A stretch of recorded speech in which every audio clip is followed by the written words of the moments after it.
Good morning to all of you. Welcome to Bhaskar English 3.0। बच्चों, आज मैं आपको नरेशन पढ़ाने जा रहा हूँ।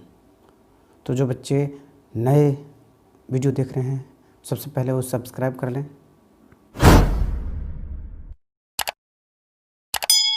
और वीडियो को अगर पसंद आता है तो ज़रूर लाइक एवं कमेंट करें। आइए हम आपको नरेशन पढ़ाते हैं। नरेशन में देखते हैं कहाँ क्या है। नरेशन 3-4 पार्ट में आपको मिलेगा। आज उसका पहला भाग मैं आपको देने जा रहा हूँ। बच्चों,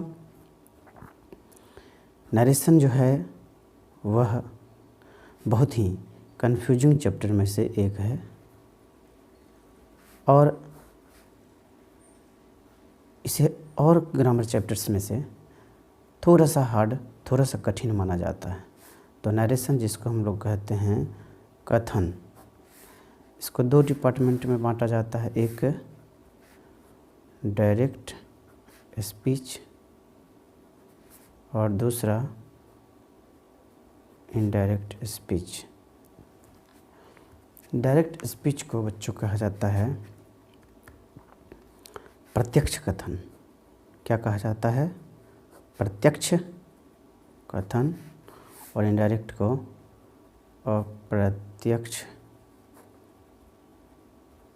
कथन।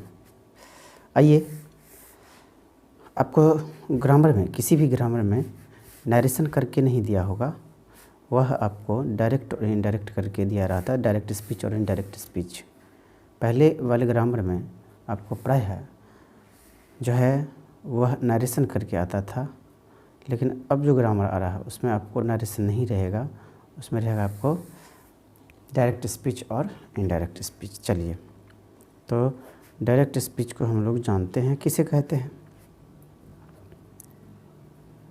डायरेक्ट स्पीच क्या है बच्चों? देखिए, when the statement of the speaker is said in his own words, then it is called direct speech।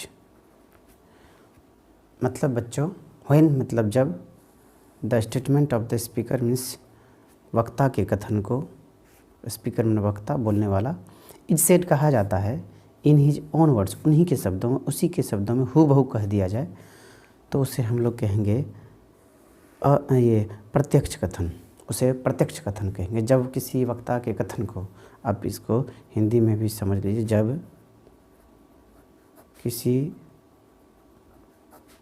वक्ता के कथन को ठीक उसी के शब्दों में कहा जाता है तब उसे प्रत्यक्ष कथन कहते हैं। तब उसे कौन सा कथन कहते हैं बच्चों? प्रत्यक्ष कथन। यानी कि जब किसी भी वक्ता के कथन को, कोई बोलने वाले के कथन को जो बोलता है, ठीक उसी के शब्दों में हम बोल दें या उसी के शब्दों में हम व्यक्त कर दें तो हम तब उसे प्रत्यक्ष कथन कहेंगे। किसी भी वक्ता के कथन को ठीक उसी के शब्दों में अगर बोल दिया जाए, कह दिया जाए तो आप उसे कौन सा कथन कहेंगे? डायरेक्ट स्पीच कहेंगे, प्रत्यक्ष कथन कहेंगे। जैसे देखिए बच्चों, he said I am poor, उसने कहा मैं गरीब हूँ। तो इसमें वक्ता ही हुआ, बोलने वाला ही हुआ। तो ही यानी कि उसने जो भी कुछ कहा हम इन्वर्टेड कॉमा में दे दिए। यानी कुछ भी अगर कहा जाता है तो जब इन्वर्टेड कॉमा में रहता है तो समझिए वो डायरेक्ट है। डायरेक्ट की सबसे पहचान बच्चों ये है कि वह इन्वर्टेड कॉमा से अंदर में जब रहता है, इन्वर्टेड कॉमा का यूज रहता है तो समझिएगा वो डायरेक्ट है। और दूसरी परिभाषा के रूप में अगर इसको याद करेंगे तो कहेंगे वक्ता के कथन को हूबहू ठीक उसी के शब्द में अगर कह देते हैं बोल देते हैं, व्यक्त कर देते हैं, तब उसको हम कहेंगे डायरेक्ट स्पीच। आइए दूसरा, इनडायरेक्ट स्पीच, अप्रत्यक्ष कथन। When the statement of the speaker is not said in his own words, own मतलब अपने शब्दों में, उसके शब्दों में, own words, it is said in other words, then it is called indirect speech. कौन सा स्पीच? Indirect speech. यानी कि when the statement of the speaker, जब किसी वक्ता के कथन को, स्पीकर में ना बोलने वाला, तो जब किसी वक्ता के कथन को इज नॉट सेड नहीं कहा जाता है, इन हिज वर्ड्स उनके शब्दों में नहीं कहा जाता है, इट इज़ सेड जबकि वह कहा जाता है इन अदर वर्ड्स दूसरे शब्दों में, तब उसको आप बच्चों क्या कहेंगे? It is called indirect speech में, यानी तब उसको आप अप्रत्यक्ष कथन कहते हैं। इसको हम हिंदी में लिखेंगे, जब किसी वक्ता के कथन को उसके शब्दों में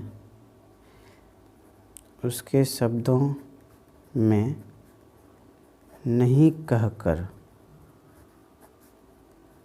दूसरे शब्दों में कहा जाता है,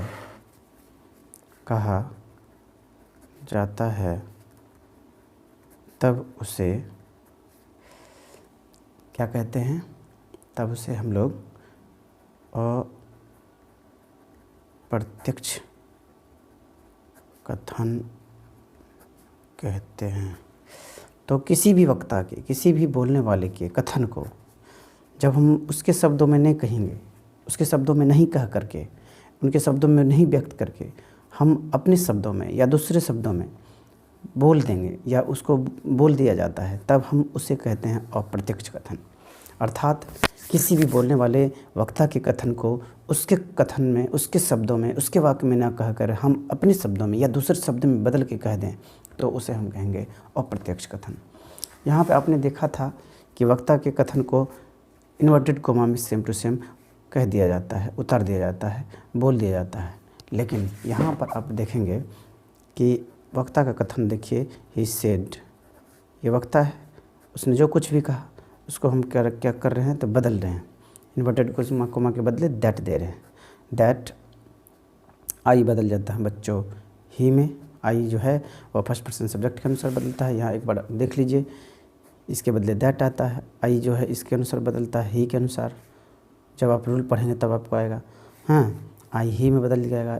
एम जो है, चूँकि ये पास्ट टेंस में है, पास्ट इंडेफिनिट में है, तो ये इज और एम जो है वाज वेयर में बदल जाता है। बाकी सब वर्ड बदलता नहीं है। तो आपको कौन कौन सा नियम बदलता है, क्या क्या बदलता है, आपको आगे बताएंगे। फिलहाल समझिए, he said that, he is और एम के बदले वाज पुअर, वह गरीब था। तो बच्चों, इससे हम क्या समझे कि किसी भी वक्ता के कथन को, ये वक्ता है, इसके कथन को हम उसके शब्द में, यानी इसके शब्द में नहीं कहकर, यह कहता तो यहाँ मैं होता, मैं गरीब हूँ, लेकिन इसके शब्द में नहीं कहकर हम दूसरे शब्दों में बदल के कहेंगे, तो हम लोग उसको कहेंगे इनडायरेक्ट स्पीच। सीधी सीधी पहचान है बच्चों कि इनडायरेक्ट स्पीच में आपको इन्वर्टेड कोमा का प्रयोग नहीं होता है। चलिए एक और उदाहरण लेते हैं, जैसे she said that Ram was a thief. ये भी इनडायरेक्ट स्पीच हो गया, दैट लगा है। प्रायः वाक्य में दैट लगता है बच्चों, कुछ वाक्य में दैट नहीं भी लगता है इनडायरेक्ट स्पीच में, लेकिन प्रायः लगता है। तो इसका सबसे बड़ी पहचान तो दैट है बच्चों। दैट, ये दैट वाक्य जो है, दैट जो है बीच में आके जोड़ देता है, तो इधर के सेंटेंस को इधर के सेंटेंस से प्रायः अगर दैट जोड़े तो प्रायः समझिएगा वो क्या है, इनडायरेक्ट स्पीच है। वैसे कुछ ऐसे सेंटेंस है जिसमें टू भी लगता है जोड़ने के लिए, जिसमें आपको इफ़ लगता है, वेदर लगता है, ये आगे आपको बताया जाएगा। आइए बच्चों हम देखते हैं रिपोर्टिंग वर्ब और रिपोर्टेड स्पीच किसे कहते हैं। रिपोर्टिंग वर्ब और रिपोर्टेड स्पीच में आपको समझाता हूँ। Reporting verb and reported speech क्या है, इसको नरेशन में हमेशा प्रयोग किया जाता है। तो हम सीखेंगे रिपोर्टिंग वर्ब जिसको शॉर्टकट में आप कहिएगा RV। क्या कहिएगा? RV यानी रिपोर्टिंग वर्ब। इसको ऐसे करिएगा। एक मिनट बच्चों, प्रॉब्लम होता है इसको लिखने में, तो मैं थोड़ा सा इसके नीचे कुछ दे देता हूँ, फिर ये इधर उधर नहीं होगा। अब देखिए, इसका परिभाषा है इन्वर्टेड कॉमाज, जिसको आप छोटा सा 66 और छोटा सा 99 से व्यक्त कर सकते हैं। कॉमा के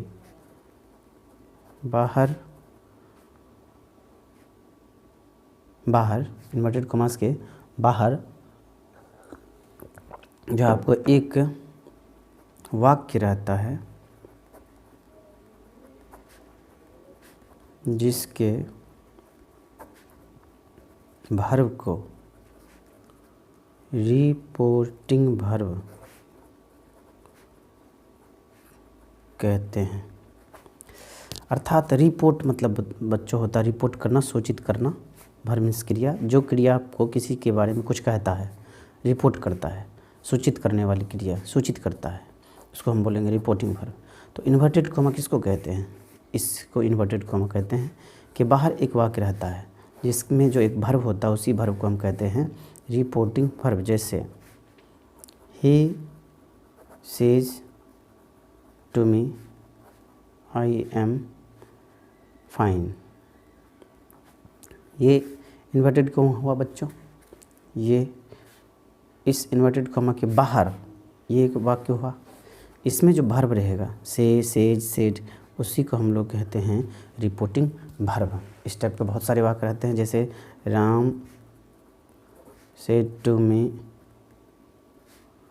आई वांट टू गो, राम ने मुझसे कहा मैं जाना चाहता हूँ। तो ये रिपोर्टिंग वर्ब हुआ, ये इन्वर्टेड कॉमा हुआ। इसके बाहर जो वाक्य रहता है बच्चों, ये वाक्य हुआ, इसमें जो वर्ब रहेगा सेड कहना, वो रिपोर्टिंग वर्ब होता है। आपको समझ में आ गया होगा। अब एक है बच्चों रिपोर्टेड स्पीच। कौन सा स्पीच? Reported speech. अब हम लोग रिपोर्टेड स्पीच के बारे में जानेंगे। इन्वर्टेड कॉमाज यानी ये जो 66 और 99 छोटा छोटा वाला के भीतर या अंदर वाले वाक्य या कथन को रिपोर्टेड स्पीच कहते हैं। तो बाहर या अंदर जो वाक्य, बाहर तो हो गया बच्चों आपको रिपोर्टिंग वर्ब, और अंदर जो वाक्य रहता है उसको कहते हैं रिपोर्टेड स्पीच। जैसे she said to me you are a thief, तुम एक चोर हो। तो ये इन्वर्टेड कॉमा का जो अंदर वाक्य है बच्चों, इसी को हम लोग कहते हैं रिपोर्टेड स्पीच। इन्वर्टेड कॉमा के अंदर वाले वाक्य, इन्वर्टेड कॉमा के बाहर वाले वाक्य में जो वर्ब रहता है उसको कहते हैं रिपोर्टिंग वर्ब। जैसे Sita said to Ram I like you. तो इन्वर्टेड कॉमा के अंदर जो ये वाक्य हुआ इसको कहेंगे रिपोर्टेड स्पीच। यानी रिपोर्टेड मतलब सूचित करने वाली, स्पीच माने कथन। ये जो कथन हो गया, एक वाक्य हो गया, वक्ता के द्वारा जो कहने वाली कथन होती है, वाक्य होती है, वो इन्वर्टेड कॉमा के बाहर होता है। वक्ता जो कहता है वो इन्वर्टेड कॉमा के बाहर नहीं, अंदर, इसको अंदर कहेंगे। इन्वर्टेड कॉमा के अंदर जो कुछ भी वक्ता बोलता है या बोलती है तो वो इन्वर्टेड कोमा के हम लोग अंदर रखते हैं, उसी को हम लोग कहेंगे रिपोर्टेड स्पीच, यानी कि सूचित करने वाला कथन या वाक्य, जो कुछ भी वह कहता है या कहती है। इस तरह से मुझे लगता है रिपोर्टिंग वर्ब और रिपोर्टेड स्पीच आप समझ गए होंगे। अब बच्चों कल के लिए मैं टास्क दे देता हूँ। आज आपको मैंने परिभाषा सिर्फ बताया है इसमें, कल हम आपको रूल्स बताएंगे, डायरेक्ट से इनडायरेक्ट बनाने का नियम बताएंगे। तो उसमें आपको कल सीख करके लाना है, याद करके लाइएगा। इसमें आपको ज़रूरत है पर्सन की, चेंज ऑफ पर्सन आपको पढ़ाएंगे, क्या क्या चीज़ की आवश्यकता है यह बच्चों आपको HW समझिए। फिर आपको ज़रूरत है केस चार्ट की, केस चार्ट आपको आता है कि नहीं आता है, केस आपको नहीं पढ़े हैं तो रिवाइज मार लीजिएगा, रिवाइज कर लीजिएगा। और तीसरा ज़रूरत की चीज़ें हैं बच्चों, टेंस आना ही चाहिए आपको, टेंस। ये 3 चीज़ें आप रिवाइज करके रखेंगे तो आपको इसको बनाने में, नरेशन पढ़ने में कोई दिक्कत नहीं होगी। मैं यह जो फर्स्ट पार्ट है आज मैं समाप्त करता हूँ यहीं पे, और फिर मैं नेक्स्ट पार्ट लेकर के फिर मैं अगले वीडियो में आपके सामने प्रस्तुत हो जाऊँगा। धन्यवाद बच्चों, बहुत बहुत आपको आशीर्वाद कि आपने अपना समय निकाल कर इसको पढ़ा। आप कोशिश करिए, मैं 3, 4, 5 जो भी पार्ट में होगा नरेशन आपको दूंगा, आप घर पे बैठे भी पढ़ सकते हैं, या आप मेरे वर्क क्लास में आ रहे हैं तो अच्छी बात है, आपको फेस टू फेस पढ़ने को मिलता ही होगा, नहीं तो आप 2 बार 3 बार वीडियो को ज़रूर देखें। इसको मैं आज के लिए एंड कर रहा हूँ। थैंक यू बच्चों।